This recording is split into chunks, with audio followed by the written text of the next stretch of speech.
טקסט ראשון, שקר הסקר, על פי וימן ג'. פסקה ראשונה. שוב מכים בנו נביאי הסקר, מציפים אותנו בתחזיות, בונים וממוטטים קואליציות אפשריות, מרוממים מנצחים ומשפילים מפסידים. הם מרדדים את השיח הפוליטי ומשחיתים אותו למען הסקר של מחר. הם מספקים לתקשורת רייטינג גבוה באמצעות הסקר היומי, ולציבור טוטולוטו פוליטי מרתק. אבל כמו בכל מערכות הבחירות שהיו עד כה, הם טועים ומטעים. פסקה שנייה. הנה כמה שאלות קשות שהסוקרים אינם נשאלים, וכמה עובדות מציקות שהם טורחים להסתיר. כמה אנשים סירבו לענות לסוקרים, זו אחת מן השאלות החשובות בנוגע לסקרים.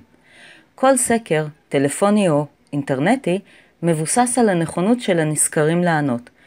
אם תשאלו את הסוקרים מהו אחוז המסרבים לענות, תראו אותם מתכווצים, מגמגמים ומתחמקים מתשובה ישירה. אני שאלתי, ומתברר שזהו אחד הסודות השמורים ביותר בענף הסקרים. האומדנים הזהירים ביותר בנוגע לאחוז המסרבים הם כ-70%. משמעות הדבר היא שהמדגם המייצג מבוסס למעשה על מיעוט המוכן להשיב על שאלות הסוקרים, ומיעוט אינו מדגם מייצג. פסקה שלישית. ובין המשיבים על שאלות הסוקרים לא לכולם יש העדפה. רבים מהם לא החליטו, לא יודעים למי להצביע, ועדיין מתחבטים ומתלבטים. אילו היה מדובר במיעוט מבוטל, ניחא.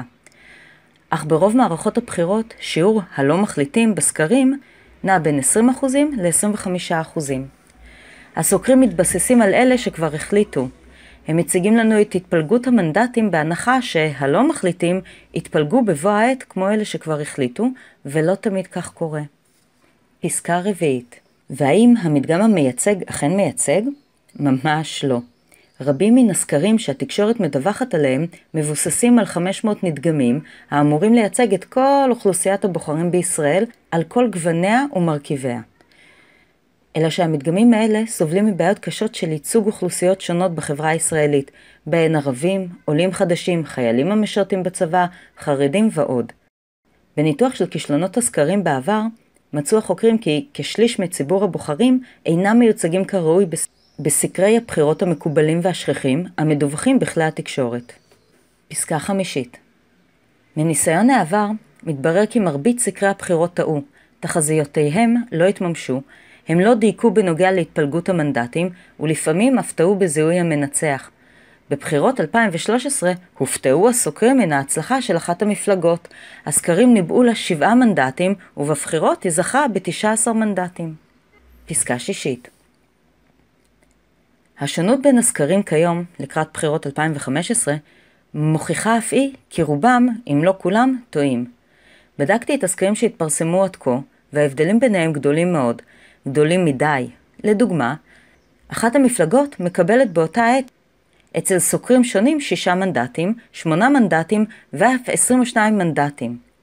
אם כל הסקרים משקפים את המצב כעת, איך ייתכן שההשתקפות אצל כל אחד היא שונה? פסקה שביעית.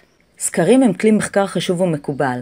בידיים הנכונות, בשיטות הנכונות ולמטרות הנכונות הם אמצעי חשוב ואמין. כאשר אנשי מדע משתמשים בהם, הם מבקשים להאיר מצב קיים ולא לנבא את העתיד. אולם, מי שרותם את הסקרים לשם שעשועי תחזיות, ניחושי צירופים שונים של מפלגות ופרשנויות מופרכות, לא רק חוטא למחקר, אלא גם גורם לציבור ולנבחריו להשתקע בפוליטיקה חולת סכרת. פסקה שמינית. מילטון רוקיץ', החוקר את החברה האמריקנית, אמר, סוג המידע המתקבל מסקרי דעת קהל ומופץ באמצעי התקשורת מכוון לבדר יותר מאשר לדווח. איכות המידע המסופק לקורא אינה שונה בהרבה מזו שבעמודי הספורט. כאשר מאבק בין מפלגות על עקרונות, אידיאולוגיות וערכים נהפך לתחרות ספורט ולהתמודדות אישית על מיקום בסקר, הזילות והרידוד של השיח הפוליטי הם בלתי נמנעים.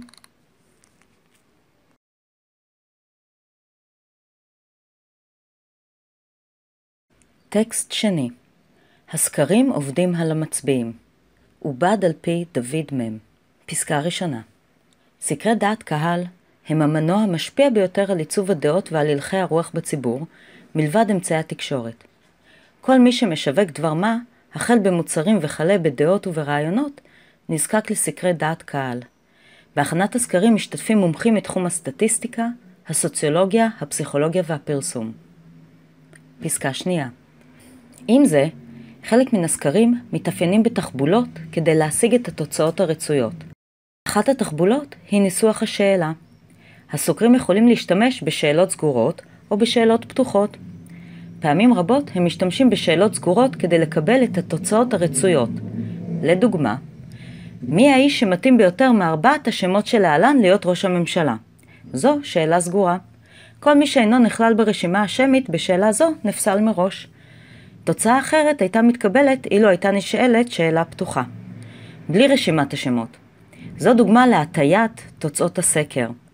גם סדר השאלות ולהטוטים סטטיסטיים שונים יכולים לסייע לסוקר לקבל את התוצאות הרצויות. פסקה שלישית. כאשר פוליטיקאים המשווקים דעות ורעיונות ויצרנים המשווקים מוצרים מזמינים סקרים, הם מצפים לקבל תוצאות רצויות לקידום האינטרסים שלהם. אם התוצאות גרועות, פעמים רבות הם פשוט אינם מפרסמים אותן.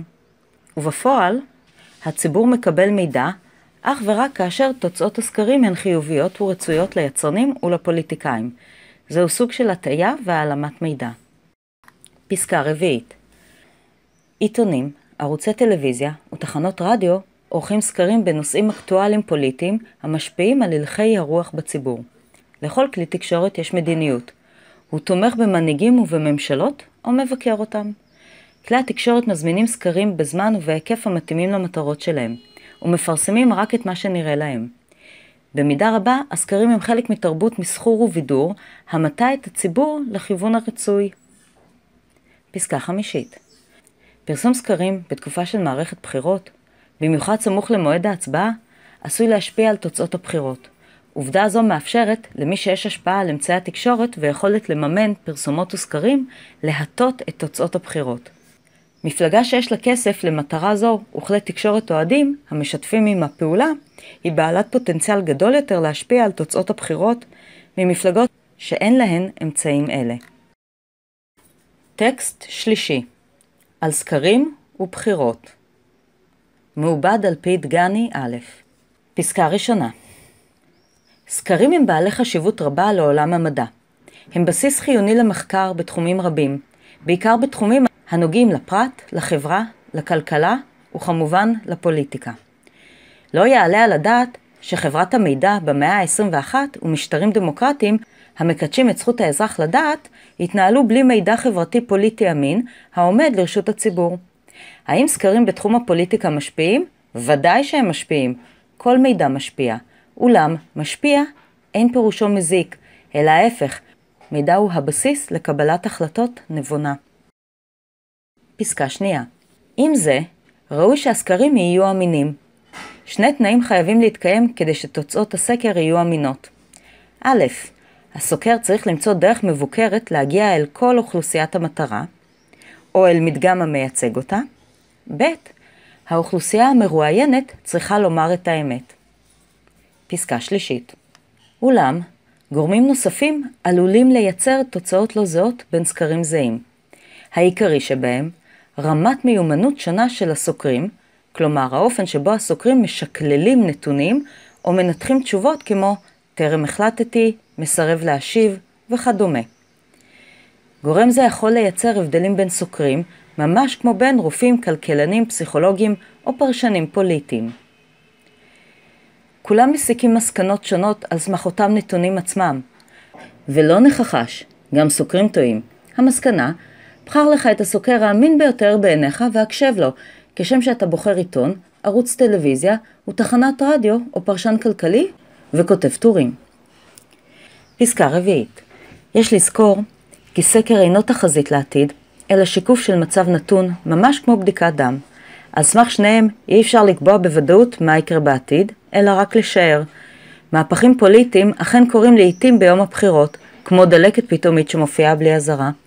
וכאשר הם קורים, הם מבטלים את הסקר של יום האתמול, כמו את בדיקת הדם הקודמת.